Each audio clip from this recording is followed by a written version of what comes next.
On this episode of the John 1911 podcast, flagging the camera with a gun, folding brace issues with the ATF, Russia bans firearms for the World Cup, and a giveaway gun update. Okay, good morning, everybody. This is Marky and Freeze, and this is episode 97, version 2 of the John 1911 podcast. How was your night, Freeze? Hey, coughing in the microphone right when we go live. Yeah, there we go. I know, man. I mean, jeez. I'm not even going to hit the mute button. I'm not even going to edit that shit out because I'm just not. I'm not doing it. I'm on my phone. I don't even know if I have a mute button. Oh, you know what? Never mind. So. Oh man, I tell you what. This the rain and the pollen and the dust is just, my sinuses are just a wreck right now. Yeah, it's been a real bad year for all that. So yeah. Yeah, I was out in the sun all day on Friday trying to get a bunch of stuff done and probably got a little bit too much sun, a little not enough water. So, I was paying for that yesterday. You notice how bitchy I was yesterday. Yeah, I mean, yeah, but I've been so freaking busy. I'm tearing down the office because the disorganization is horrendous. So I'm just totally tearing it down, pulling everything out, and I'm redoing it from the ground up because I can't find crap in there. Yeah. I have a Kawasaki shop service manual on CD. Okay. I don't know where it is. I looked for an hour the other day. I had to change a carburetor and a starter on a quad. And I had to, I always like to have the shop manual there, to help out. So I had to play it by ear without the manual. It's in there. Don't know where it is. Oh man, it's just been.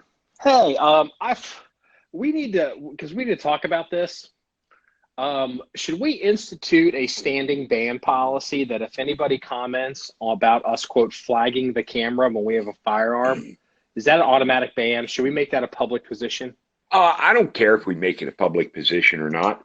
It is my position that if you're a dickhead and roll in and talk about flagging the camera, you're automatically going to get banned by me if I see the comment. I mean, we're all adults. We're all big boys here. You don't have to be the internet forum douchebag when you're on my page. We had a guy roll in on a video. And, now mind you, I have to say this. We don't have a cameraman. I mean, if you watch a video of ours and the camera's moving, and if the camera's moving and Freeze is on video, then I'm the cameraman. If the camera's moving and I'm on video, Freeze is the cameraman. We will not be flagging the camera. But when we have a camera set up on a tripod and we're filming an informational video on a collectible firearm, and we are holding the gun up to the camera to show you different angles of the gun, if you're the guy that comes through and literally counts, the guy said, I flagged the camera 15 times. And what kind of internet expert? No. It was 18 times. Oh, 18 times. Well, yeah. I was impressed that he actually sat down. He had to watch the video once, rewind the video, and then count again. How many times did he watch the video to get the count? I mean, it's like, dude, don't be that guy. Yeah. And because this guy, all he did was come off as a jackass, Yeah. Well, here's the thing. If he was our age, and if he was watching a Rambo movie. Oh, no, the thing is, I think the guy is around our age, maybe a little younger, but not that much. He wasn't a 20-year-old kid. So some people mentally are so into having to play the gotcha game because it's a power play There's only three reasons why most people do anything, and it's like power, sex, and envy or something, whatever it is. So, so he's so into this power play thing that he's going to sit on a video that we're showing a historical, very rare firearm, and he's going to count how many times we pointed the firearm at the camera while we're showing people the features of the firearm. And it's just like, what we do. I mean, like, here's the thing. If you can show me a video of this guy watching a Rambo movie at the movie theater and diving for cover every time a gun sweeps the lens in the movie theater, maybe I will consider having Freeze unban you. If you're that guy, if you're so PTSD'd out that you have to dive for cover when you're watching a movie, maybe we'll give you a reasonable accommodation. God, I was just like, exactly. I saw that, and it had been up for maybe 10 hours because I had already gone to bed when he posted it, and I was, just clicking through things in the morning after I got up, and I'm like, and I'm not 3 sips into my first cup of coffee of the day, and you know how cranky I am before I get at least 1 cup in me. Yeah, you're like a 15-cup guy. So yeah, exactly. And I read it, and then I went back and read it again because it's like, really, did this guy just go there? And I read it, I'm like, oh yeah, you know what? Hide, ban, boom, he's done. You don't even respond to it. Not even going to have this conversation and like try to explain to him that, like if I'm standing in front of a camera, I'm by myself. I for a second, I thought, well, you know what? Maybe I'll comment and say there's no cameraman, blah, blah, blah. But it's like, you know what? I shouldn't even have to make that comment. We're all adults here. He's just being a dick. It's like, no, I'm not even going to comment to it. I don't want to get in a back and forth argument trying to justify something that doesn't need to be justified. Because he's going to fight that he's right and we're right. It's like, you know what? You're gone. Yeah. I don't have time to deal with your bullshit. It's like, you're gone. You're done. You know what? Go to full 30. Go to full 30 and just beat the crap out of those guys because you're not doing it here anymore. Yeah. What ends up happening is that argument will default into the I'm holier than thou syndrome. And so like, I'm more Catholic than the Pope. Well, because it becomes a vicious circle. I'm safer than you. How can you be against being safe? Or I'm more Christian than you. Or I'm more Islamic than you. That's how all these people end up blowing each other up and killing each other up. It's literally the same mental logical fallacy that leads to this like internecine warfare. But the good news is, where this kind of stuff, we used to see it for years, and then we would have these conversations and be like, what the fuck is wrong with people on the internet? We have a podcast. And they automatically make the podcast. So that's a positive, right? Because, on some, look, I mean, I will admit this. Let's be real. I mean, the dude with the comment on flagging the camera, let's be honest. It's kind of funny. I mean, it's so dumb. Mm-hmm. You know what I mean? It's almost, dude. It's like going to the zoo. It's like going to it's like, wow, look at this crazy creature here. Well, you're right in that respect. But the problem is, I have fought this battle so many times over the years. I know what kind of a quagmire it will drag you into, and I just don't have the time, energy, or patience to deal with it. So it's easier just to go, you know what? You just make me tired reading your post. You're gone. Yeah. Hey, but I've got a meme here that you're a tech guy. I think you'll find this funny. I guess I'm a tech guy. I have a degree in computer science, but I never used it. Yeah, go ahead. Yeah, it's got a picture of Moses holding his staff with the tablets in his hands, with the 10 Commandments hanging on a mountainside. And it says, technically, Moses was the first person with a tablet downloading data from a cloud. Okay, that's pretty funny. See, that's good I thought stuff. you would like that. There's no new ideas under the sun. That Exactly. oh Yep. man. Moses was getting cloud data. Well, I don't know how many thousands of years ago he was supposed to do that. I don't. Yeah. Well, see, here's the thing now. That meme you posted on Facebook, you're going to end up getting banned. I mean, or it's going to get banned because it's, for whatever reason, they're going to want to ban it. And Yeah, I know. Well, we had a guy, a regular Danny. He reached out email, and I guess he had posted some comments on our page. And I guess he must be. I mean, he has a Facebook account. I actually do not have a Facebook account, and so I can't quite see everything. So I guess he got thrown in Facebook jail for some stuff, and he actually was saying it looked like it was for photographs or memes that he had posted for the Memorial Day weekend banner. And then he also said that some of the stuff they went and flagged him violation of community standards. They went back 4 years in his timeline to kick him on that stuff. And, wow. And it's just like, this stuff's going away. I mean, this isn't, it's a huge vulnerability. Like Facebook and YouTube, they're so big and they're so powerful, they think they're irreplaceable. And whenever, I don't care who you are, if you think you are irreplaceable, you're replaceable.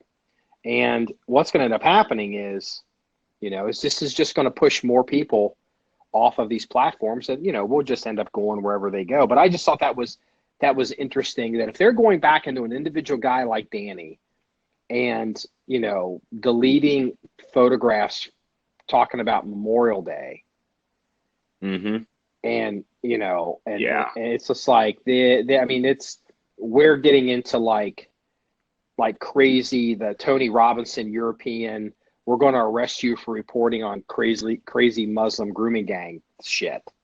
Yeah, I mean, yeah, it's really gotten kind of ridiculous. Yeah. Hey. Yeah. They. Yeah. Go ahead. I was. I've been waiting for the hammer to fall on YouTube. We post to YouTube, but I'm kind of like, yeah, whatever. When they ban us, as long as they ban everybody else, I don't care. Because we don't have a big YouTube thing. So, we're doing Vimeo and really pushing our website. Well, we had talked about this yesterday when we tried to do this podcast, and I had to cut it short. But there was a YouTube channel called Bloke on the Range, and it's a British guy that lives in Switzerland, I think. And you would like the dude. He's like a Milsurp guy. I think you would really like his channel. They banned his ass for like 2 or 3 days, like complete shutdown. Huh. And the last YouTube channel, gun channel, that I heard had been banned was Chris Bartocci, which is Small Arms Solutions. And I don't think he ever got his channel back. I have to look. But I've been waiting for all these gun channel bans, and I'm kind of wondering where they're at. I don't know. I mean, it's kind of like I still have the same feelings on it I had, a month ago when we were talking about it. I don't care. I mean, if they start banning, then they do. We've got other outlets. Hey, if we haven't been whacked, that's awesome. But, if I wake up one morning and we're whacked, it's like, that sucks, but I'm not going to get mad or lose any sleep over it. I just don't care. I'm done caring. So for all the people that have been following us for years when we were tacticaltshirts.com, and now if you go to tacticaltshirts.com, it automatically dumps you to john1911.com. Now you're starting to understand why we decided to do this. We needed to rebrand into something that was more in I guess in line with who we actually were, so we could direct people to that when all of this stuff goes away. We've been actually preparing for this for like 3 years. Yeah. And that's kind of, I Yeah. can't. I have two theories on the YouTube bannings, and I don't know if I told you. I don't know if I've ever said one of them publicly. There was the shooting at YouTube where I guess like this, the woman with the crazy eyebrows, shot up the place, and she said that she was being, I don't know, I can't remember what her argument was. Like not demonetized, but whatever, like throttled. Yeah, yeah. YouTube was she'd been put in.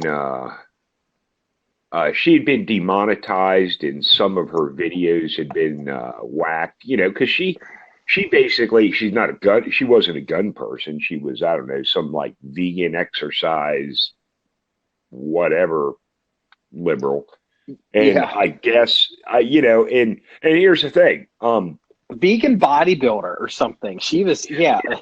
She did vegan food videos and bodybuilding videos and all that crap. So, I'm sure she thought it was okay for us to get throttled, but when they hammered her, she immediately went to guns. Absolutely. Yeah, it's amazing how gun guys get throttled and they get on the internet and bitch and try to find another outlet. She immediately guns up and goes to YouTube headquarters. Mm-hmm. Well, I have a theory. Here's my second theory.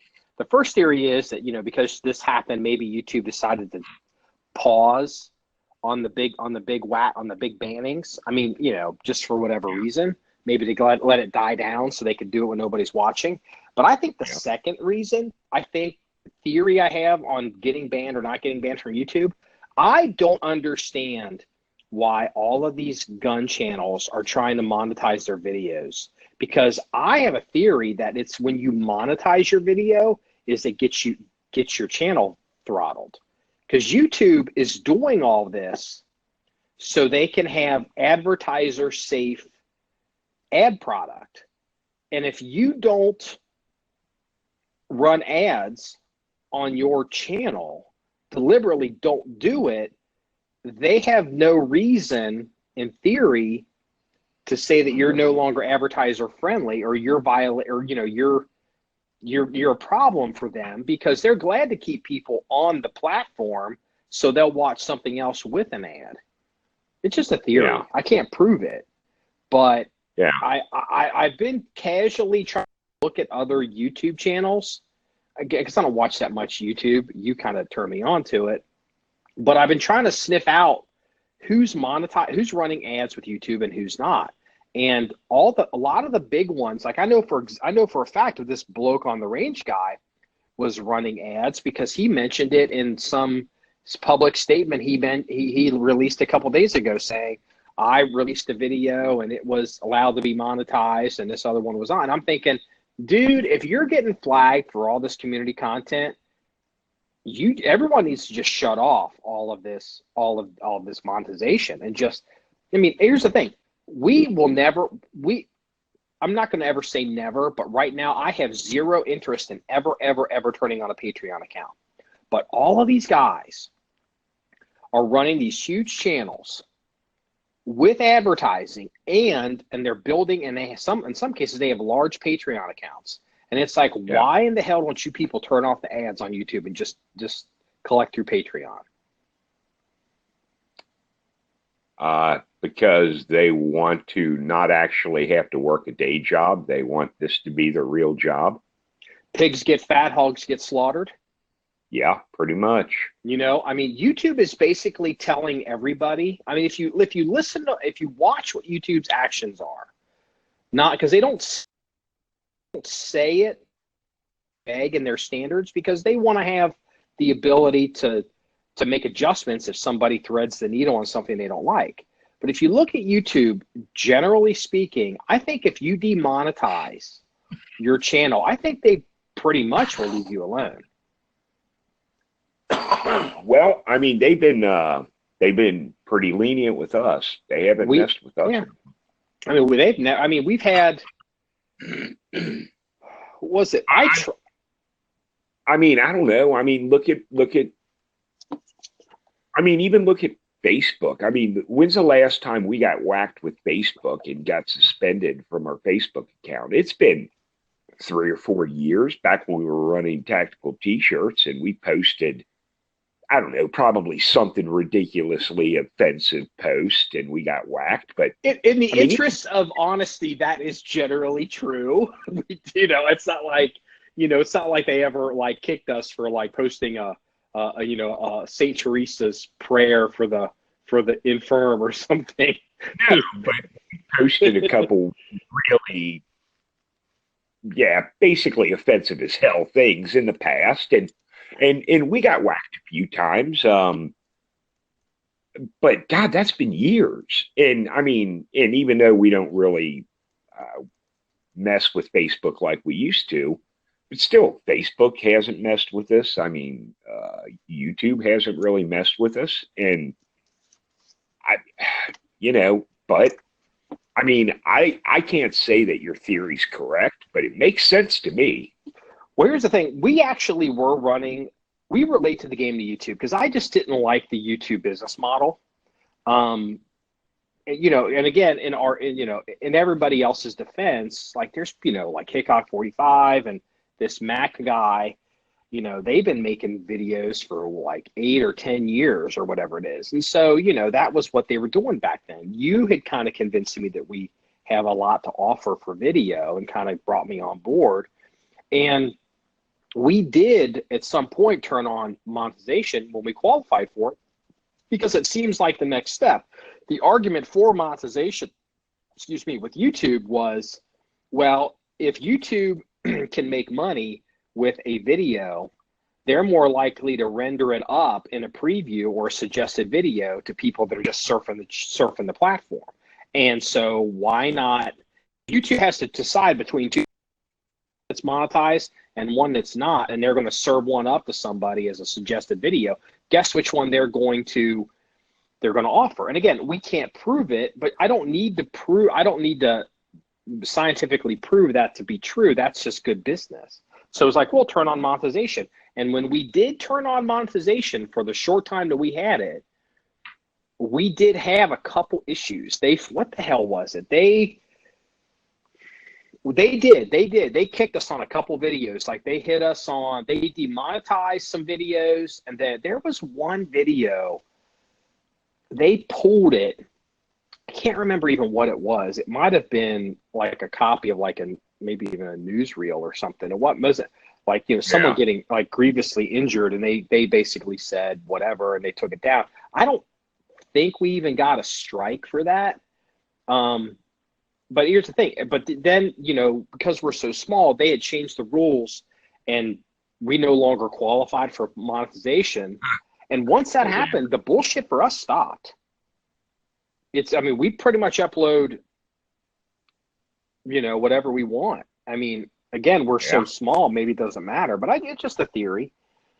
And, I just thought I would, I'd run that by you, because I don't think I've ever said it publicly. I don't know why all these gun channels are running. If you demonetize, I'd be curious to see if they get left alone, because I just think it's a thing. Well, but they can't, because when you're used to making money off of YouTube for like the last 3, 4, 5 years, and that is your job, and let me say that, a lot of these gun channels,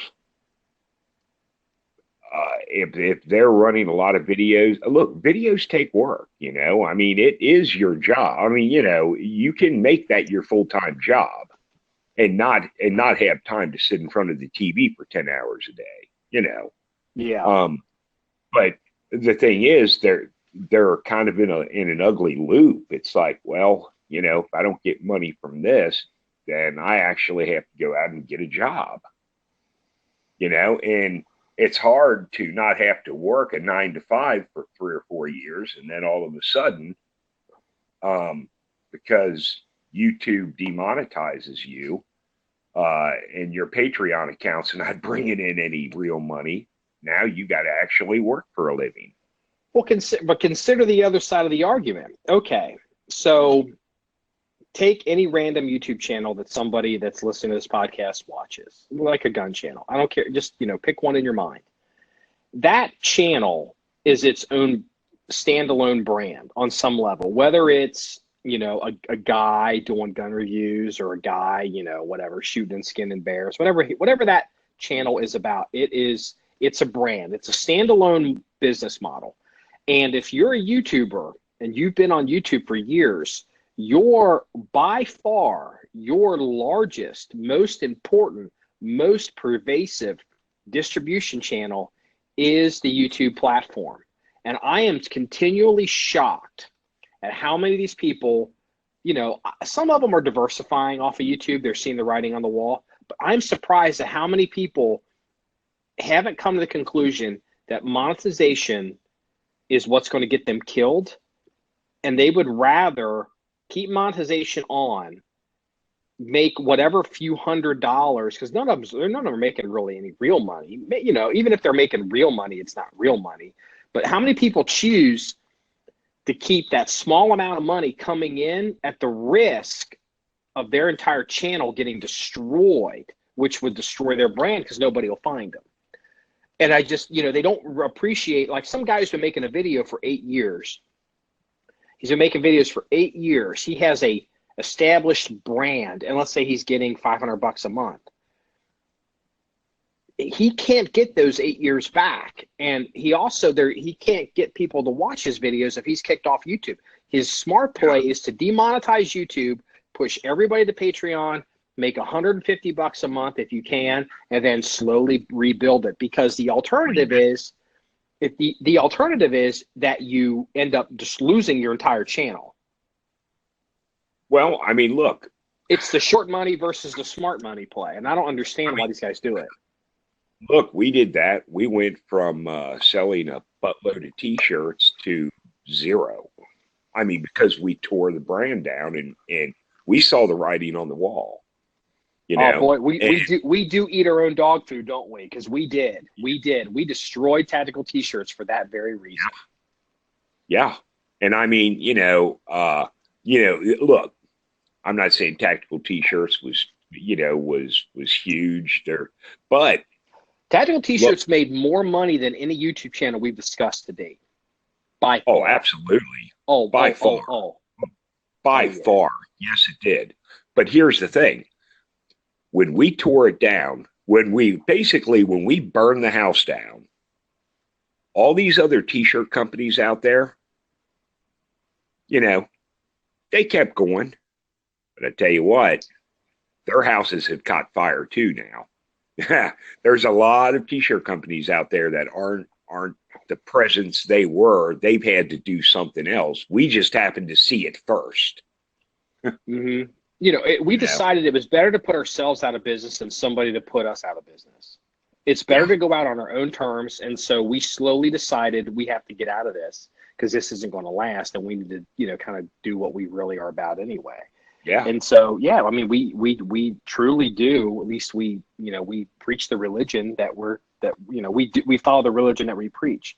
Hey, let's talk about some gun stuff in a minute here. Okay. We had tried to talk about this yesterday and it got screwed up. So we have to talk about it again.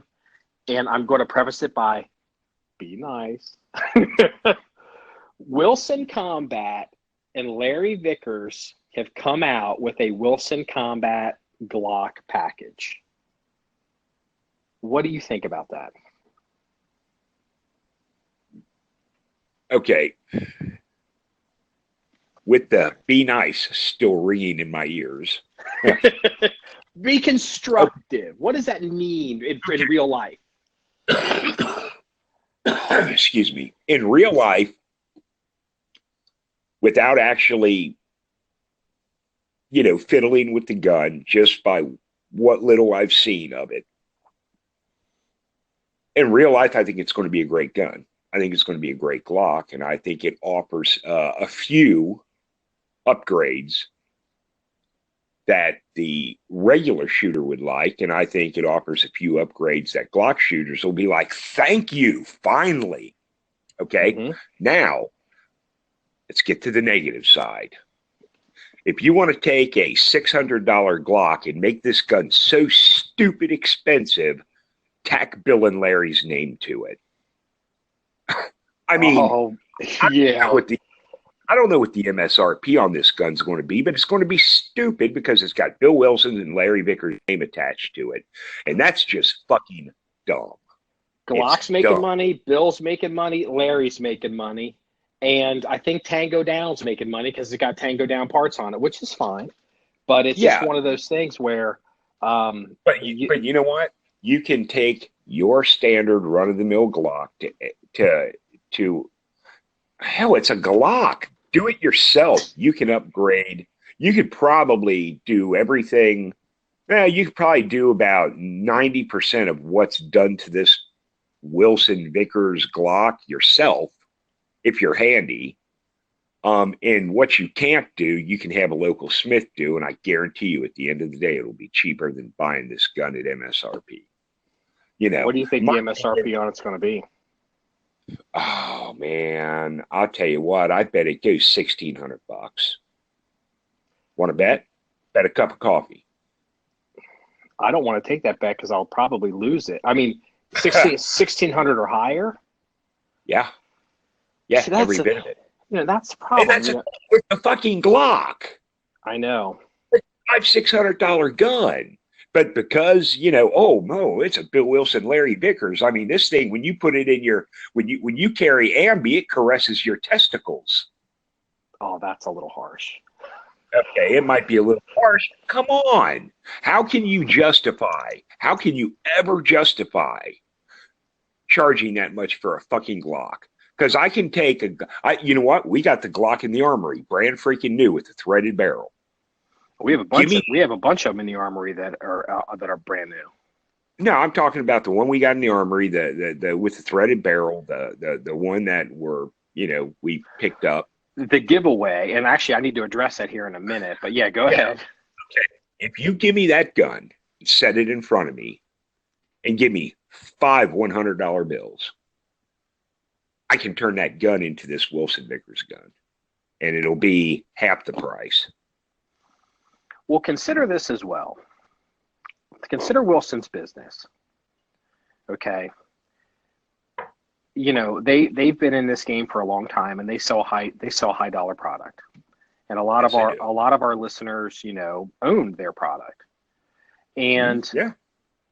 Which is fine. But if you look at the custom and semi-custom 1911 market, I'm convinced that market is heading to a collapse. And what's going to happen is more and more people are buying these, and they're justifying them by saying, it's a family heirloom, and it's like an investment, and they're getting more and more and more expensive. But then eventually things change, or the situations change, or tastes change, or priorities change, and they decide they want to go ahead and sell that on the secondary market, and they can't sell them, and they definitely can't sell them for what they have in them. And so what's happening is more and more people, if they want to get into those brands, those custom and semi-custom brands, they're going to the secondary market, and they're buying stuff that's hardly used at a significant discount, and that's eating the business of Wilson and Brown and Bear and all of these kind of mass-produced companies. And I think their trend lines are going down. I think you're seeing companies like Wilson do the Berettas, and now they're doing the Glocks, and you're seeing Brown is doing Glock stuff, and then you're seeing who else was it? It's coming out with some custom polymer stuff. And I think I think this canary in the coal that I think the 1911 market for these semi-custom manufacturers, I don't think the projections are as good as their branding would have us believe, and that's why they keep jumping into these things. Okay, well, let me give you a real life example of what you're talking about. Okay. When CZ USA bought out the Dan Wesson line, they started making Dan Wesson 1911s, and Now, these are not custom. They're not semi-custom. This is a Dan Wesson 1911 Dan Wesson firearms owned by CZ USA. They're no different than a Kimber, than a Colt, than whatever. Well, when they first came out, I mean, they're 1911s. They're depending on what model and style and that you get, they were $600-700. You could go a little higher. But the thing is, when they first started up, they were making the slide frame and barrel, but it had all Ed Brown internals. And the guys that were jumping on these guns were calling them the poor man's Ed Brown because they were a fraction of the price. But, you don't have to build a base gun. It's got all the Ed Brown internals, and it's, but because of the popularity of these, man, you can't touch a Dan Wesson 1911 for under, I don't know, $1,300, $1,400, $1,500, which, compared to an Ed Brown or a Wilson is still affordable. But, again, the price has been driven up, and this isn't even a semi-custom gun. This is an off-the-rack production gun. Oh yeah, the Dan Wessons used to be, the economics of the Dan Wesson line were phenomenal because of what you could get. What you got for the dollar, it was the best 1911 buy on the market. Now, it's not anymore, but, and, good for Dan Wesson if they're getting that kind of money, if they're still selling, the same amount or more guns than they were before. But it, man, I mean, yeah, look, it's hard. I mean, I don't know if I want to go out and get an Ed Brown right now, just a full size 5-inch, no frills, just Ed Brown. What am I talking? $3,000? I think they've gone up in price. I haven't been in that market for a while, but it's interesting because the Ed Brown, he made a lot of his money by servicing other people, being an OEM manufacturer for other companies. And I'm not going to go into how I know that or why, but they made money on economics. But what they were seeing. Dan Wesson was buying all their parts from him. Who knows how much money Ed Brown made from Ed Brown was making stuff for a lot of these other name brands that we've already mentioned because the other companies didn't have the manufacturing to do it, and they were an OEM manufacturer, which means they could have the products made. Brown could make them. They could ship them over to another company. The company could brand them, and then they even had the OEM insurance to cover the product. Like, let's say Ed Brown made a widget for another very well-known company. So the Ed Brown company was off the hook if something went wrong with that widget and it hurt somebody. And then the company that sold that product, it was theirs, and they could claim it as OEM under their insurance. And it's a lot of dealings that went on in the 1911 world. But I can't help but feel that the Brown guys, they looked at all their competitors like Wilson and Bear and whoever else, but they're getting higher and higher and higher, and 3,000, 4,000, 5,000.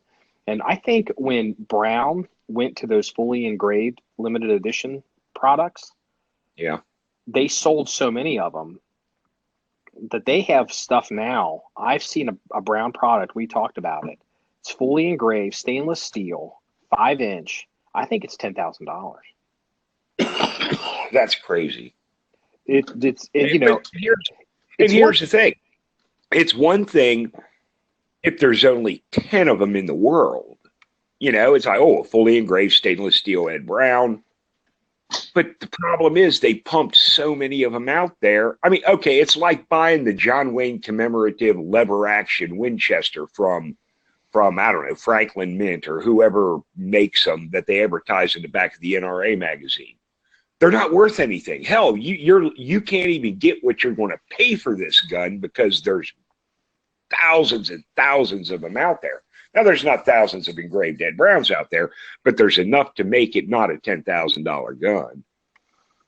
But I've noticed now, like, I don't actively look at what's selling in the 1911 market because, you know, we're good. I mean, you know, I've got my couple and you've got your couple. And, you know, where it used to be that a really high quality semi-custom 1911 would be about 25, 26, 24, 27, you know, maybe if you really wanted to step up and gild the lily a little bit too much, maybe touch 3. Now, like you look at companies like Wilson and these other places, and it is, I mean, they start at 4. And it is nothing to see a $5,000 gun now. And you're just like, I mean, I'm just like, you know, and I'm more of a douche on this than you are with the 1911 market. But I look at this and I'm like, this is crazy. And actually, because I guess we talked about this many years ago, like we're John 1911, I used to have a metric shit ton of custom 1911 guns.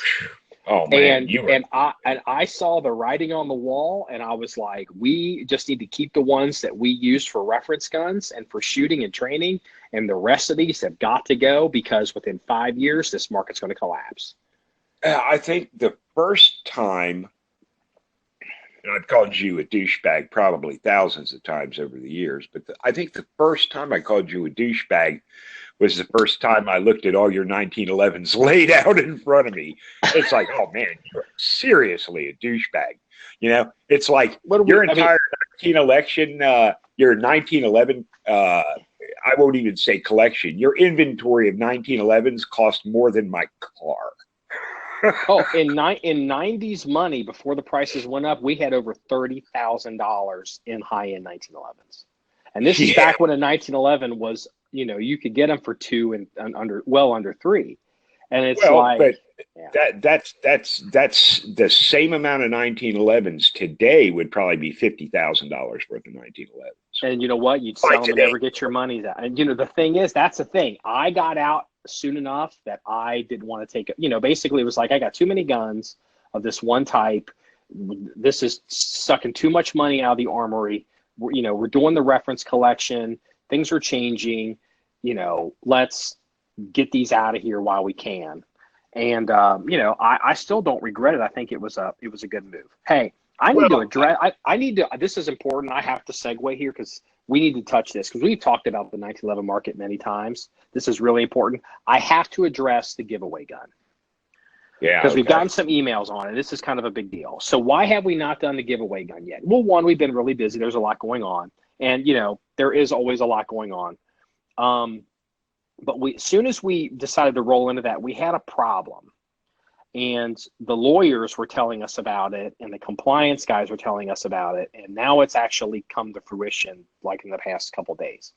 If you're listening to this podcast and you've been getting emails from everybody under the sun updating their information, personal information, privacy policies, I'm sure everybody listening to this podcast I don't care if you're on Nabisco's email list or anybody's email list, you're getting these terms of service upgrades and these about your personal information. Well, here's why. The European Union they had published these rules earlier, GDPR, and I don't remember what GDPR stands for, but what did they, maybe general data privacy rules, I'm guessing. Who knows? It could be French for all I know.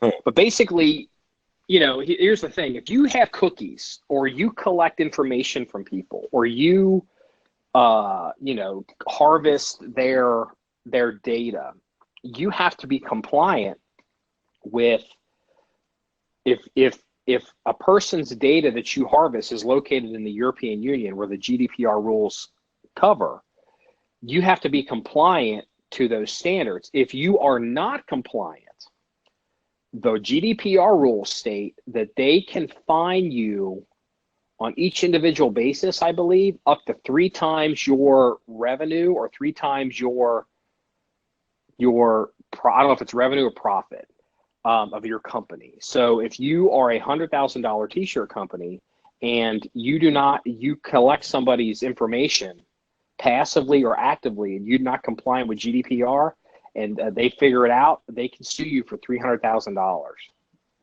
And here's the deal. So all of a sudden, I'm trying to do this. We're trying to give away this firearm, collect people's data, also lock out people. Here's the thing: lock out people from being able to sign up in Europe. But we don't want to turn the website off for Europe, and that's some of the issues we're having with this data, because I don't know what the final solution is going to be, if we're going to have 2 websites, or we're going to have to change all this. So, but to give an example of what's happened is yesterday or Friday, probably, because today's Sunday, Facebook and Google were both sued under the GDPR rules for violation of GDPR for $8.8 billion each by somebody in the European Union. Well, I don't know if it was an agency or an individual. Yeah. Well, so we're trying to figure out how to keep people from California who can't get the gun from being able to, roll for it, and also collect their information if they want to give it to us for future rolls, and maybe, get people in Europe, but then lock them out from being able to qualify for guns, because I can't ship guns to Europe, but then still be compliant with GDPR. Like, there's multiple websites right now, major websites, that if you're in Europe and you try to visit them right now, they're dark, because they blocked the entire continent of Europe because of the European GDPR rules that basically went live this week. Yeah, well, it's crazy. It's Europe for you, though. I mean, well, you know what? It's kind of like that whole YouTube argument we were just making. It's like, okay, if you're listening to this podcast, we do have people that follow us overseas, a fair amount. I mean, it's not percentage-wise, it's very small. But am I going to risk nuking my business and nuking my brand for 15 people that listen to us in Europe? No. When all of our, all of the bulk of who we are and what we do and people we interface with and everything we engage in can only be done in the U.S. anyway. Yeah. I mean, at some point you just have to start going, no. I may have to turn off Europe. Well, think about this. Well, I was going to say, you could always turn off Europe, and after the giveaway's over, turn Europe back on. Yeah, we still have to be GDPR compliant for mailing list and for cookies. And we have to figure out a way to, do all that. So, we're still working on it. I just honestly, look, we're living in a real world. John 1911 is basically you and me and a few back end people, like other stuff that we have other businesses and things that we do, but the crux of the work is you and me and Dupree, and it's so, yeah. Right now the range is a priority, making sure bullets don't leave the range is a priority. I can't kill myself over Europe data privacy rules right now. Yeah, I just can't. And again, at the end of the day, it's us giving away something for free that we're making no money on. And basically circumstances are making it hard for us to spend money to give something away. Mm-hmm. The truth is, if it's a matter of paying the bulldozer operator to get the range together or working on the gun giveaway, the bulldozer operator gets a payday. I hate to say it that way, but let's be real. This is the real world. Yeah. It's interesting because our old business model was that anyone that signed up for the mailing lists could roll for the giveaway. And then we had a big blow up with people who were, shitting on giveaways that weren't even really customers. Like, they didn't like the gun that was being given away this cycle. So they would turn into trolling, and it's like, okay, whatever, trolls. So then okay, customer, you bought a shirt, we can prove you have actively purchased, given us your information, we have all your data, we reward you as a customer qualifying for a giveaway. Mhm. So then we've now broken that because we've shut down tactical t-shirts, and we're trying to switch to a model of there's a gun you don't like, you don't have to roll for it. And so you can skip it, but you can also roll for it. If you're really interested in it, you can increase your odds by doing certain things. Now we are like both feet into collecting data actively every time, and we have to come up with a new way of verifying that we're compliant, that we can show that we're compliant and not get sued or locked down or get hammered. And so this is the one area where I've made this very hard now, which I'm sure our listeners are just loving, like hearing this goddamn conversation. So anyway, there's what's going on to goddamn giveaway guns, and I'm working on it. Give me a little bit. We may have to just release a very truncated giveaway that doesn't have as many options as we were planning on. So basically, sign up for the giveaway, and everybody that signs up can get it, and then maybe we have to just have like a nuke the entire list and then do a re-sign up or something, because there's just no other way to do it more sophisticated until the programmers can make all this shit GDPR compliant. I don't have a solution yet. Look, that'll come. I mean, the whole GDPR thing's new, and it'll, people will work around all the bugs to that, but it takes time. It does. And you know what? The thing is, there are people that are bigger than us, that have bigger budgets than us, that have these issues, and they let them kind of pay for the code. Yeah. Hey, here's an interesting gun story out of Russia, and I thought this was very telling. It's we have a Second Amendment, shall not be infringed. It is what it is. Yeah. Most people don't realize that you can own guns in Russia. There are probably some restrictions, and it may take a little bit longer for things to happen, but there is no Second Amendment. But, Russia is a very big country, and it's a very rural country. Yeah, I mean, you get out of like St. Petersburg and Moscow, and, you're into the hinterlands, and you don't have a gun, something's going to eat you and poop you out. So, I mean, they have a not dissimilar attitude, especially out in the hinterlands, about firearms that people in the American West do. But this is interesting. So Russia is hosting the 2018 Soccer World Cup. Begins on June 14th. So it's like we don't care about soccer, but this is a big deal. Worldwide, the whole world's going to be. This is probably bigger than the Olympics in many ways, because more people in a lot of countries is huge. Yeah, more people give a shit about soccer than they do about goddamn curling. So, I mean, it's national pride for these soccer teams. So this is a huge. A better example.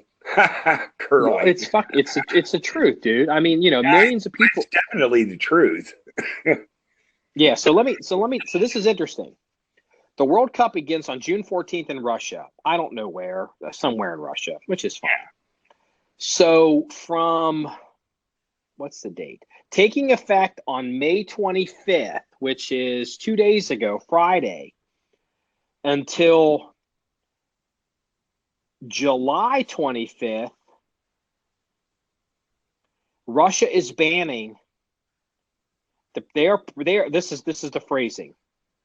Let's see here. I'm going to get this right. The sale and use of firearms from May 25th to July 25th, 10 days after the end of the World Cup, because it takes a while to win a soccer match and do double elimination and work your way up.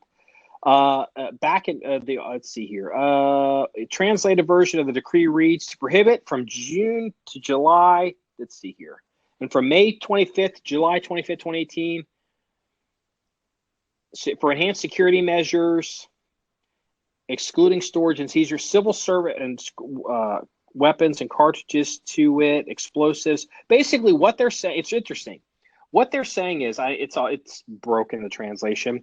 What they're saying is, if you're a gun store and you're in Russia, from Friday till 2 weeks after or 10 days after the World Cup in July, you're closed. If John 1911 Armory was located in Russia, you're closed, and from Friday till 10 days after the World Cup. If you have a gun in your house, it's fucking locked up. Their argument is there will be no use of firearms, there will be no transportation of firearms, there will be no sales of firearms, no shipment of firearms, no service of firearms, nothing. Everything is locked the fuck down, as far as I'm able to read it. And I thought that was really interesting.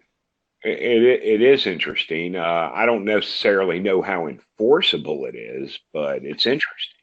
Well, here's the thing: if you're in bumfuck Russia and you're surrounded by Russian brown bears, I mean, you can't go out into the woods with your gun for like what, until the middle of July? I mean, but it could be one of those things where it's like, these are the rules. The closer you get to the cities, the more enforced it is. But if we also find shit going on, like, it's a way to like pay more attention to guns. And, here's the thing, this kind of, I thought this was pretty ingenious. I mean, I would be pissed off if it happened to me, but from an administrative need or desire, because Russia is really sensitive about how the world perceives them. And like, if it's like there's a terrorist attack during the World Cup, they will be pissed off. And so, but you could very easily see the virus theory of ideas, lefties in the U.S. reading about this and going, we are going to, how like they'll have like the Super Bowl is a national security event. And so they declare all these special rules around the Super Bowl, and they do all these things, and they bring in all these groups. You could easily see somebody like the mayor of New York, mayor of goddamn Chicago, the mayor of fucking Boston, the governor of California, coming up with these ideas of like, we're going to ban the use of guns are legal, possession is legal, everything's legal, but for the interest of public safety, we are banning the use of all guns in totality for the next 30 days. Like, oh, there's an election coming up. This is going to happen. Some lefty group in the U.S. is going to come up with this idea, and they're going to expand this under the national security state apparatus of the U.S.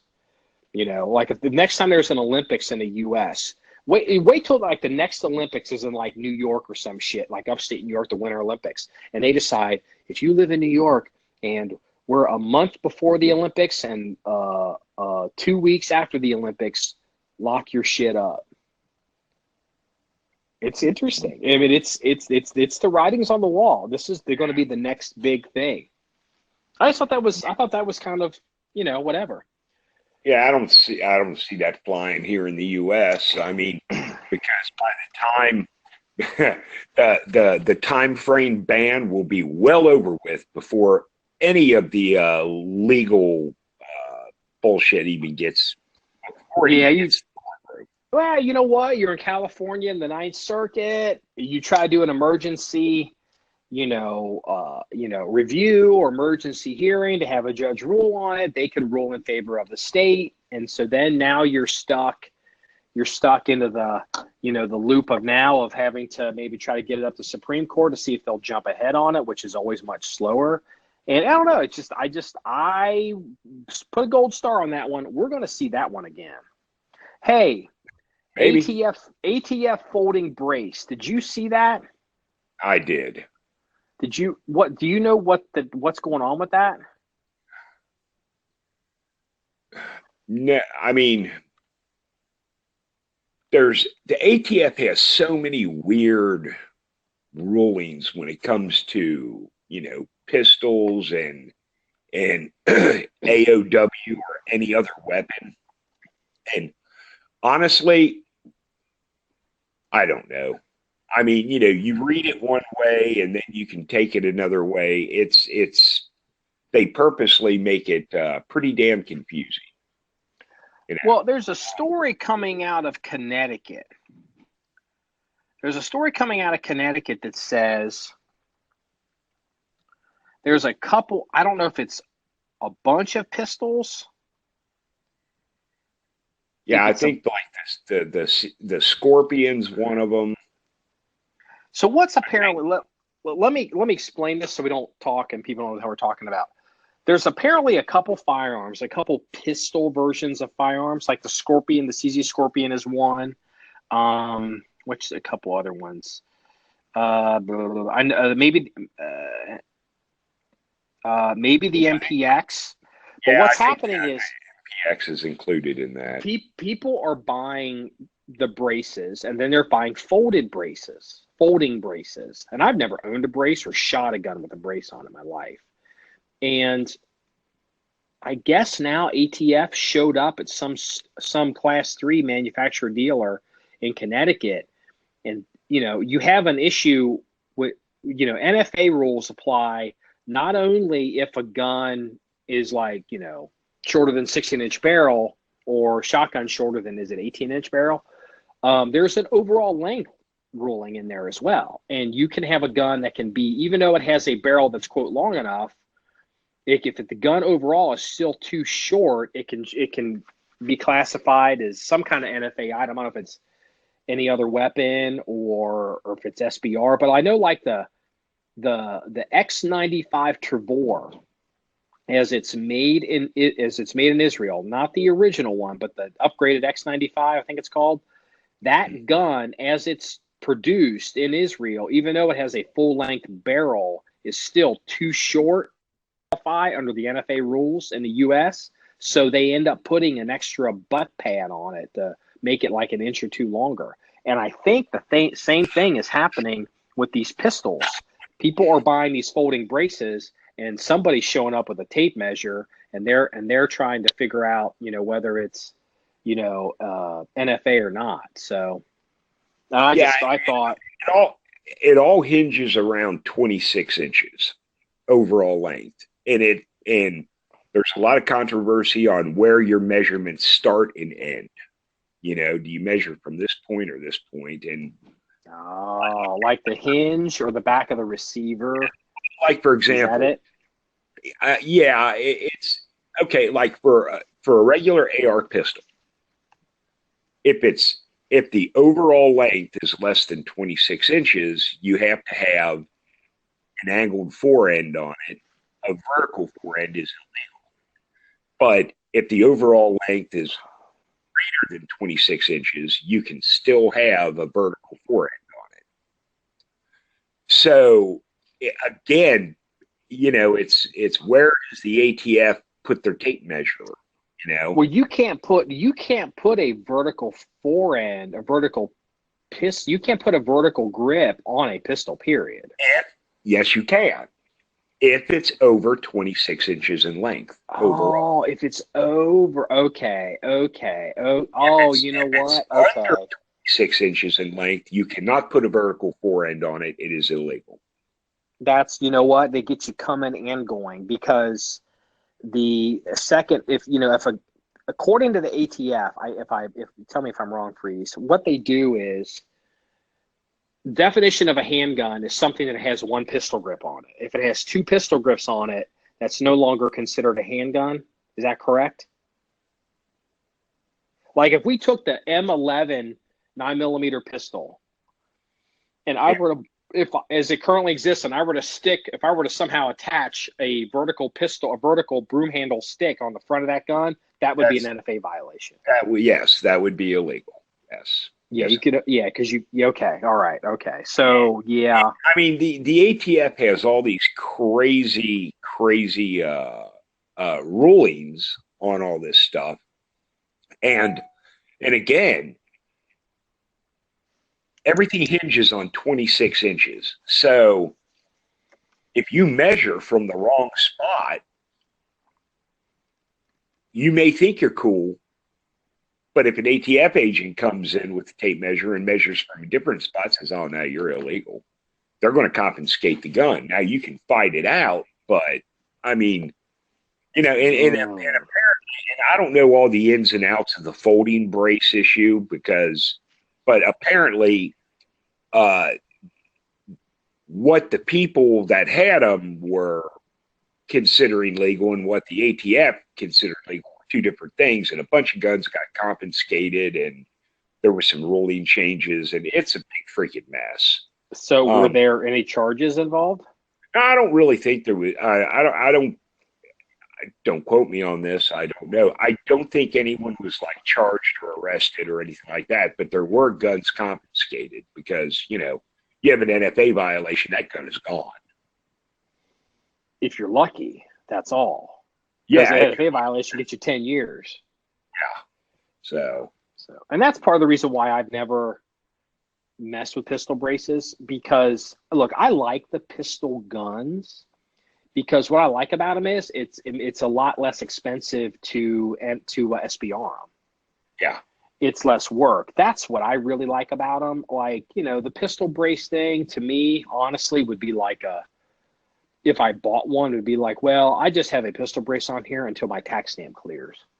Mm-hmm. Because I like real stocks, full length adjustable stocks.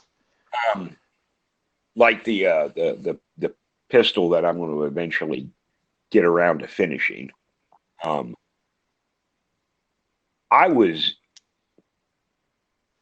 had no desire to even own a pistol with a brace on it because I just don't like how it feels when you shoot it. I'm just not a big fan. But when the ATF relaxed the laws and said you are now allowed to shoulder the brace, it's like, oh, okay, I can get on board with this because the brace that I have for the pistol that I'm building, if you lay an M4 out on a table with the adjustable stock on it and pull the stock all the way out to its furthest open position, the brace I'm using, if you mount that brace, and the brace on pistols have a set screw, so you set the length of the brace on the buffer tube, and it's not adjustable because you start making adjustments. You know what? The buffer tube on the AR designs really helps that. Yes. So if you put this brace all the way out to the end and set it and lay it next to an M4, that the 3-point adjustable M4 stock and the pistol brace are the same freaking overall length. So if you shoulder this brace, you can shoulder it, and it's like shouldering an SBR M4. But the Sig Scorpion and the MPX are both bufferless designs. And they have you can put folding braces on them, and that's where the issue's coming, because the ATF with the whole brace thing, I mean, they're coming along because the whole NFA ruling on that whole thing's stupid anyway. I mean, they're coming around, but look, I am personally convinced the ATF does not like the brace. I'm convinced they don't like it. And I think losing bump fire is just the door open to eventually losing the brace. I don't know. They fought it and they lost. It's here. I don't think it's going away. But like with this folding brace issue, the only way to get the NFA, or not the NFA, to get the ATF to change any of these rules is these rules have to be challenged. And right now with the folding brace challenge, issue, that's a challenge. So a ruling will come down on it if it hasn't already, and it'll be either favorable or not favorable. It'll be one way or the other, but one way or another, the ATF will make a ruling on this, and that will be it. It's kind of like the shouldering of the brace. At first you weren't allowed to shoulder it, but then, after the argument that you shouldering it is somehow manufacturing it into an SBR didn't hold up legally, because that's not manufacturing if it touches your shoulder. Yeah, and again, it's kind of hard to stand by an unenforceable law. Yeah, kind of harkens back to the Russia gun ban for the World Cup if you live in the middle of like Siberia. Yeah, exactly. It's like, oh, well, you're not allowed to shoulder a brace. Well, okay, so if we're at the range, we're down at the 360 range, and I'm shouldering my brace, what are you going to do? I mean, unless I'm dumb enough to put it on video and post it, on YouTube for the world to see. I mean, Yeah. Again, it used to be that. That's why no one follows 922R anymore. 922R is an unenforceable law. Is that AK 922R compliant? Yes, sir, it is. Show me the parts. Not a problem. Let me pull it apart. This is a U.S. made part. This is U.S. made part. This is U.S. made part. Prove it. No, you prove it's not. I mean, they're not marked. So 922R, no one cares about 922R. Yeah, it's still there. If you're a manufacturer, you care because your manufacturing process, you can be audited. But out in the world, I mean, look, you buy a part at a gun show that's in a bin. I have no idea if that part was made in China or Chinatown, New York. Yeah, exactly. I can't tell. Yeah. Yeah. It's the same way. I mean, stupid laws that are unenforceable usually tend to get just set aside. Hey, can I switch topics here and talk about my favorite politician with terrible timing? Yeah. Have you seen what Hillary Clinton has done in the past week?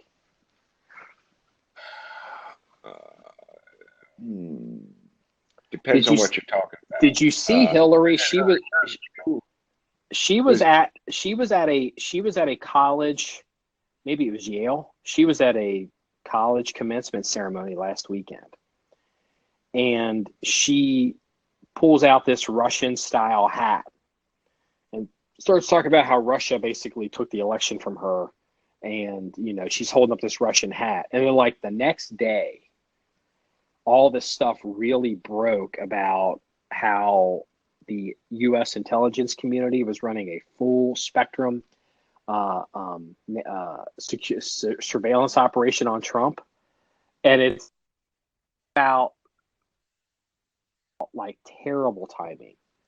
And I'm like, that's another reason. Hillary's one of those people that when she's kind of like a basketball player. When she throws the Hail Mary shot, the ball always, if it hits the rim, it always bounces out and never bounces in. Yeah. And then later in the week, and she's been showing up at these, at these public events. And whenever you see her, like the college one, she was wearing a scarf, but she had a big old black robe over it. She's been wearing these like heavy coats and these big scarves and, or scarves, I guess you call them, I say it. And, it's like 90 goddamn degrees right now. And people are like, well, she's wearing that because, air conditioning and she's a woman. But, people are like, something's up with her. She's hiding stuff. Well, anyway, there's a photograph. People were questioning why she was wearing all these clothes and all this heavy weather, her heavy mount pantsuit. And she's walking away. And so they got her from the front, click, click, click. She's walking to the car. And she's got the scarf on top of this heavy suit, and you can see some kind of structure that is like on her upper back. And it's one of two things. She's either wearing body armor, which I doubt, because that didn't look like any body armor that I've ever seen that high, how it's connected, or she's wearing some kind of upper body brace for her neck or her back or something. And, and people, it's like, why is Hillary wearing all these heavy clothes? What's she hiding? Oh, she's not hiding anything. The picture comes out showing she's got some kind of major device on her back, upper back, and on these clothes, and all of a sudden, boom, it goes away because the media doesn't want to talk about it. Yeah. Hillary Clinton is ill. They have not been honest about her health since she was Secretary of State. Oh, I know. And I hate to say it like this. I'm not gonna put this in. Look, I don't want this to happen, but it's interesting. If John McCain had won in 2008, at what point in the tail end of his presidency would he have been diagnosed with brain cancer? Because he would have, if he got reelected, he would have gone straight through to 2016. Yeah. That would have been 2 terms if he had made it. It's going to be really interesting to see how Hillary operates in parallel the next 4 or 8 years in parallel to Donald Trump, or if she'd won the president, because she was supposed to win this thing. The big fear with Hillary, and everybody knows this, but the media never wants to talk about it, was was the understanding that, man, you know, when something goes sideways or something goes wrong, she may not be there to deal with it. And Yeah. that came up and boom, the media, bam, dropped it, done. And I'm like, this woman is terrible. Just something about her mojo is off. She's like the cruise missile of politicians destined to fail. You know, it's just like, you know, it's like, you know, she literally bought this Russian hat, brought it all the way to Yale, walked up on stage with it, then held it up. And it's like, did anyone not tell you that, you know, this Russian thing's going to turn, right? This isn't going to, you know, this, I mean, have you watched it? But she did shit like that through the whole election, though. She did. She always did shit like that. Like, does shit like that, and it comes back to bite her in the ass. And then she turns around and lies about it, you know. And I ain't nobody's tired. It's I've got it on video right here. You want to watch it? No, I didn't do that. That's not me. You know, she's sitting with these people on like this urban radio station, one of their morning FM, I assume FM, you know, programs, and they're, you know, they're like a human, you know, those are the humanizing thing. What's in your purse, Hillary? And she goes, hot sauce. And it's like, I mean, you're literally sitting there. I mean, I'm curious, like, you know, when she was running for president, if there was ever anybody that was actually in her orbit that could take her backstage and be like, bitch, shut the fuck up. What the fuck is wrong with you? You know, I mean, I think that I truly, truly believe that everyone in her orbit are like, yeah, let's, Hillary, put hot sauce in your thing. I mean, I think they're all delusional. I think she surrounded herself with a bunch of delusional people. You know, and it's like, you know, why would you do that? Look, Hillary and I are obviously not in the same polarity of the political spectrum. And I'm no fan of Hillary, but look, if somebody approached me and they said, hey, Marky, you got to work.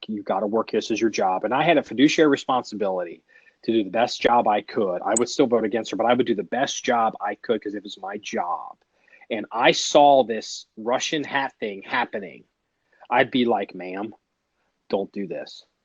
Let's forget this one. I have a better idea. How about if she fights me on it, how about we set up a funny meme or something that we can put on Instagram? But don't show up at Yale and hold this thing over your head and get them on live video that they can record you holding this thing. Because, ma'am, I think the story's going to turn. We all know that this Russian thing is not going to be as big of a deal as everybody's making it. And somebody has to save you from yourself. And, you know, maybe she would fire me. But it'd be like, I don't feel like she is well served. Like, I see these kinds of decisions and I question her inner circle because she's still the business of Hillary Clinton. There's still people that work for her. And I saw this and I literally about fell out of my chair. I was like, you know, I'm not that I'm offended, but I'm just like, wow, doesn't anybody in your world go, pardon me, hey, you know, like they're having their morning meeting like we have. Does anybody think this is a bad idea? And not one guy goes, I have an alternative suggestion, ma'am. Yeah, I just saw that. Yeah, apparently not. It's just like, you know, it's just an example of how the media and the politicians and the ruling class and all the cool kids, they all just chant the mantra that she was the one because she's the best. But every time you actually look at her, you're like, she doesn't make the best decisions. And I know that story no one paid attention to that story, but I saw that and was like, wow, this is bad. Hey, look, it was either talk about that or Rachel Dolezal deciding to steal welfare. And, oh my God. But hey, you know what? If you're going to live the stereotype, you might as well go all in. Wow, that was bad, wasn't it? That was bad. I know it was bad, but we're talking about Rachel Dolezal or whatever the hell her name is. You know what? She apparently I just call her white bread. She apparently changed her name. If you look at the indictment, she's changed it to something that's a little bit more Africanized, and also because she probably went in and said, "Well, my life is ruined as Rachel Dolezal. Can I change my name? And they were like, okay. And, I just, like, here's the thing, like, she didn't report like $85,000 that she got from somewhere. So she's on welfare, but she's got $85,000. Yeah, she's on like food stamps and all these other welfare programs, but yet she's cranking back $85K. Yeah. Yeah. Hey, did you hear that Quickbooks has derailed Gunsite's credit card processing because of guns? I did hear. Yeah, I heard about that. Yeah, that's, I mean, this whole, like, it's like that David Hogg and Publix, this whole argument about no one can do business with anybody that does anything with guns. I mean, I wonder at some point, is this going to turn into some kind of, is there going to be a backlash on this? Is there going to be a legal or civil judgment against some company that decides to damage somebody in the firearms business and they get their ass handed to them? Because again, the Second Amendment is in the Constitution. Yeah. I mean, I understand private businesses, but I also understand you can't be damaging other businesses. But you know what? I think it also creates competition.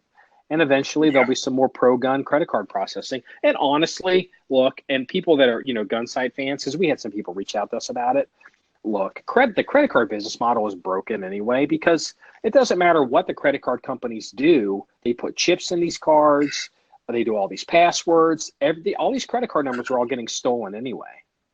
Yeah. And nothing's changed. The credit card business model is broken. Everything's going to go to these electronic payments, PayPal, Bitcoin, Apple Pay, Google Wallet, and everybody's got one now, and that's just going to be basically a peer-to-peer, and it'll be nothing once they blockchain some of this shit. It'll be nothing to be able to send from PayPal to Apple Pay and back and forth. Yeah, sure. It's really hard to do that now.